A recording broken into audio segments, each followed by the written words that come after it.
Today I want to show you how I built this DIY headboard that anybody can make for about $200 or a little bit less. Alright boys and girls, today we are going to build a headboard because we swapped out the beds for those fun ones that move and do all the finagled stuff.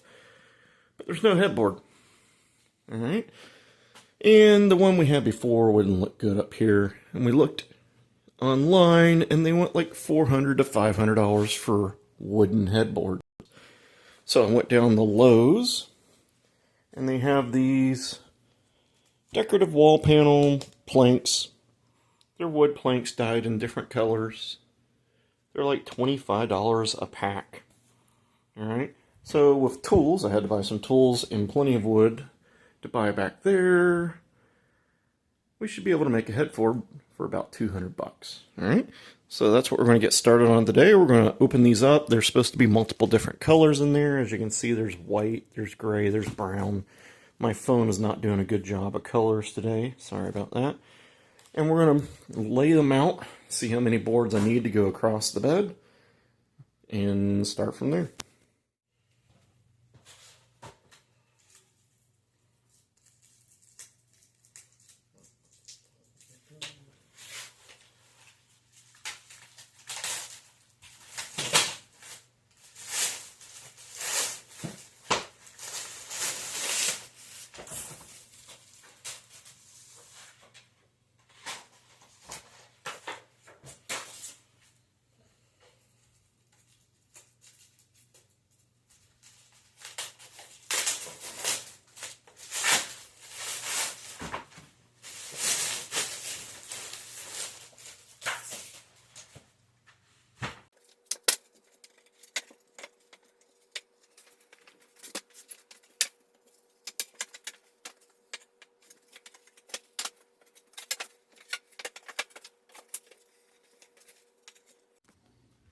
Alright, so it will take about 14 of these boards to go across. And of course, I'll take measure here. It's looking like this will be about 77 inches. And that should be about the same width as the bed. So, next, these boards are 48 inches long. The headboard we're going to build is only going to be 3 feet, so we're going to have to cut all these boards. I'm thinking about cutting the white ones in half, and we're going to try and make like a staggered fingered pattern on there, but the white ones seem to be, there's a lot less of those compared to the green. So if I cut those in half, there'll be 2-foot sections, and then I can like marry up a green board for 1 foot and hopefully extend my pattern. But first, we got to get some pencil and paper out and draw what the heck am I going to do. Alright, look at the Plan Maker 3000 here. So, we want it to be 77 inches wide total, 36 inches tall. So I got a whole bunch of 2x2s, which are actually 1.5 by 1.5. And we're going to make the sides 36 inches tall. Alright, we're going to need 2 of those cut out of a 8-foot piece. And then the stringers going across are going to be not 77 but 74, because outside piece and outside piece would be 1.5. 2 of those equals 3 inch, right? So I got 5 boards total. So we should have plenty to do this. We'll have the top rail, bottom rail, and then 2 rails in between. And that will give me about 1 foot on center increments to be able to make the boards have a different pattern. Nothing will split down the center, which hopefully doesn't look weird, but we'll see about that. And there should be little leftovers, like there's a 30-inch leftover piece there and some 22s, so if I wanted to, I could put a board in the center somewhere. Anyways, let's take this outside and let's get cutting. Alright, we just got an old Skill saw branded chop saw we're going to use. Straight edge, tape measure, kids' toys, power cord. Took me 15 minutes to figure out where I put this down. I found it, I was going to use it. 15 minutes later, I found out it was sitting right over there on the shelf. Anyways, so we're going to measure out our sticks, get them all cut to length. We're going to use some Craig screws. I'm not going to use the pocket hole jig on it because it doesn't really need that. We'll probably use longer ones, I just realized, because that's 1.25 inches. Bah! Well, we'll figure that out. Alright. Anyways, we're going to cut these up.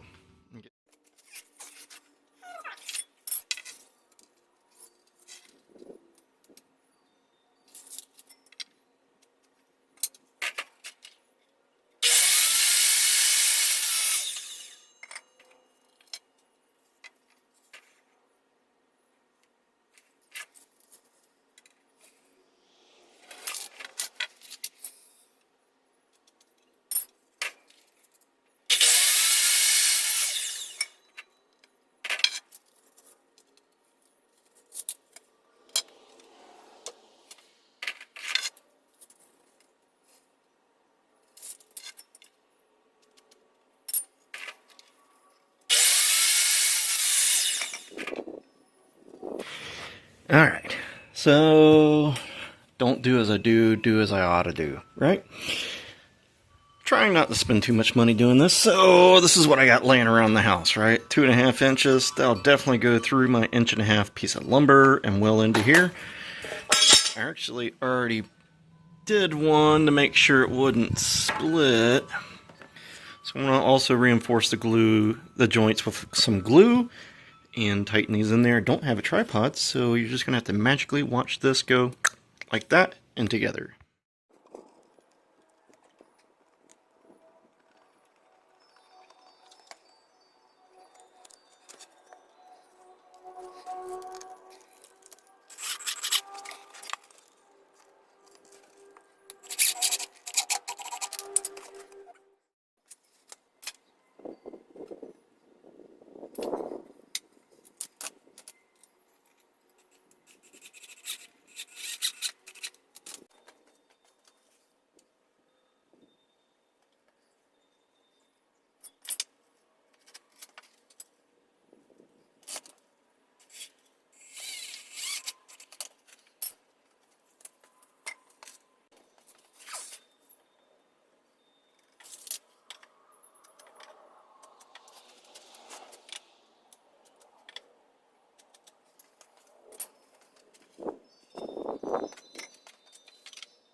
Alright, there we go.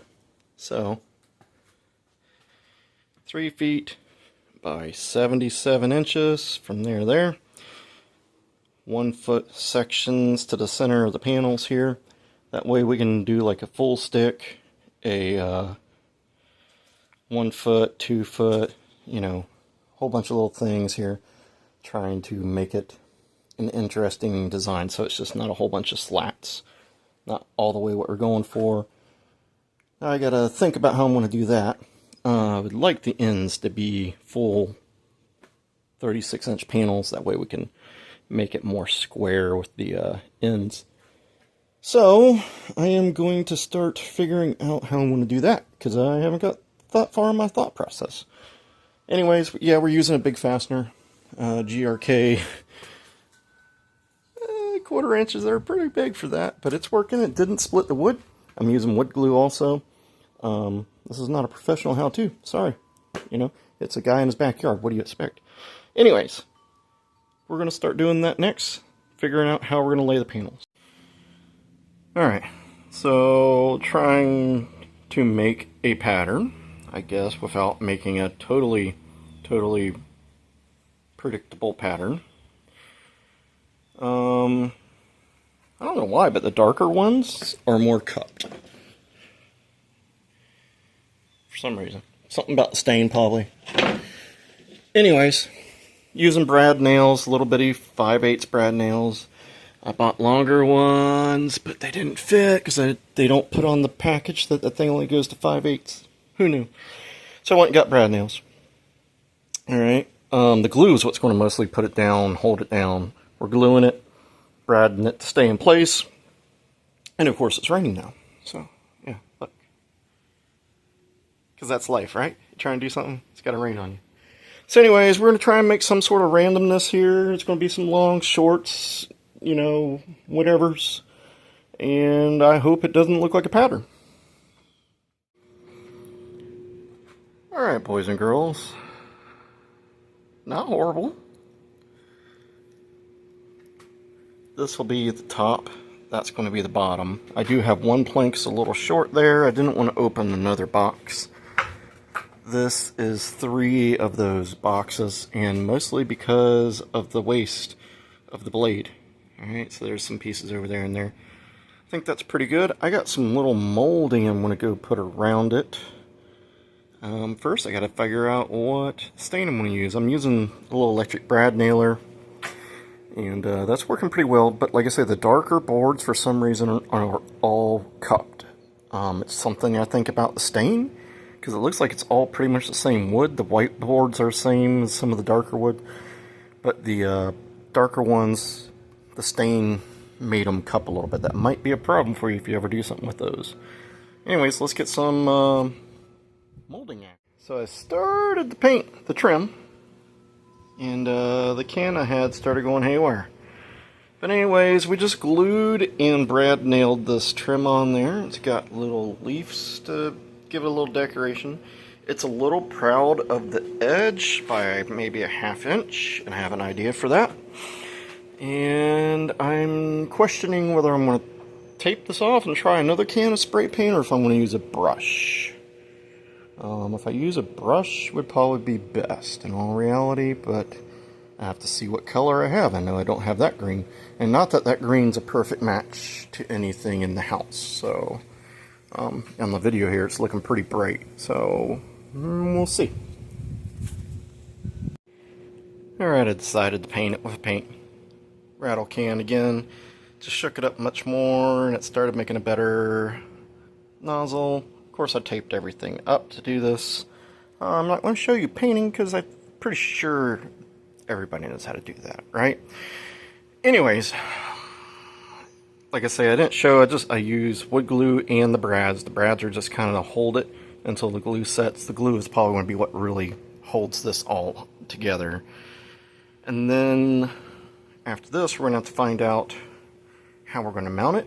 I got an idea for that. And I got to let all this dry. The paint's still tacky and wet, and so is some of the glue. Once all that is set, then I can pick this up and we'll go and try and mount this thing inside. Yeah, get my sawhorse installed there. So, bought a picture frame cleat to hold this with. So it's basically got this little groove it's going to catch, and it has another groove that slides in there. Came with a little level that's built on the wall piece, and it's supposed to hold 300 pounds. So we're going to see how that works. I'll go give you guys an idea what the other side looks like.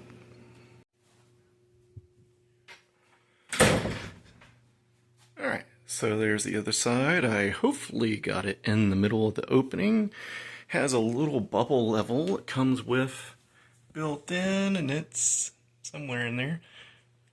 And I put all the screws. It hits 2 studs, which is a good thing. And then all the rest are like a drywall, anchor, auger type thing. So hopefully that will hold it. We're going to find out. Alright. Calamity about to happen.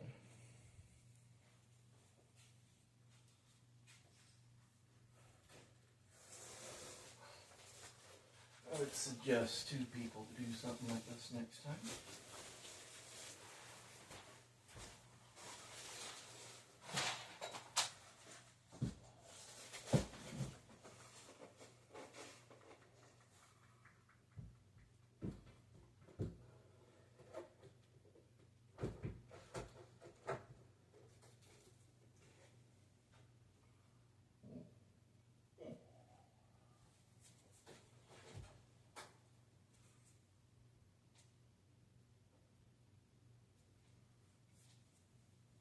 need to go this way.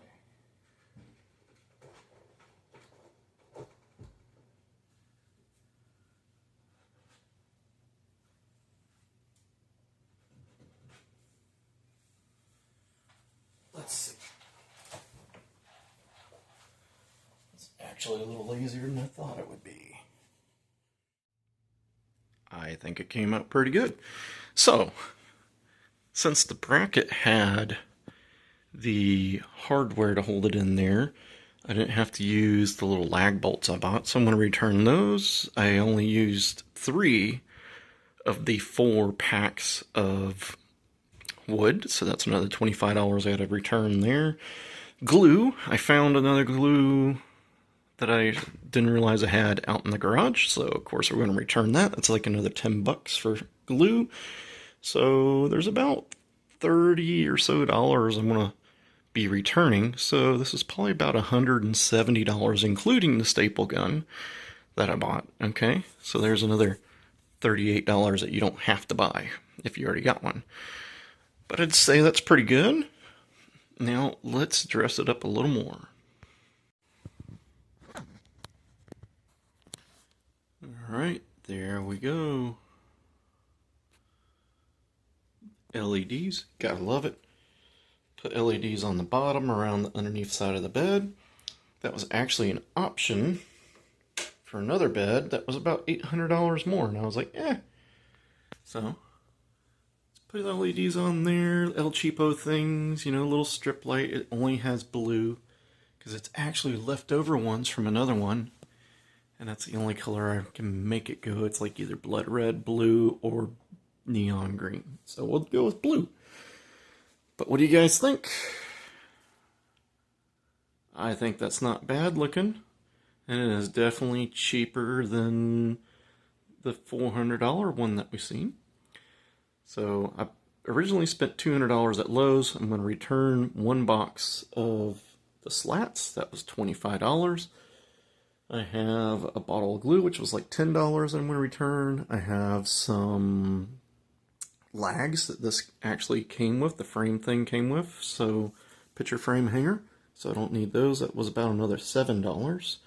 And there was some brad nails that I got to return too. So that's about another $8, $9. So we'll just rough it out and say like $40 out of the $200 does not need to be purchased. And if I had to not buy a brad nailer, if I had one, or if I just used regular nails, could have did that, I guess, then that would have been another $38 out of it. So 40, and then if you didn't have to have that, $70 out. So like $130 to be able to do that. Not bad. Much cheaper than buying a pre-made headboard. So anyways, boys and girls, hopefully you enjoyed this. Don't forget to like and subscribe, and I'll talk to you later.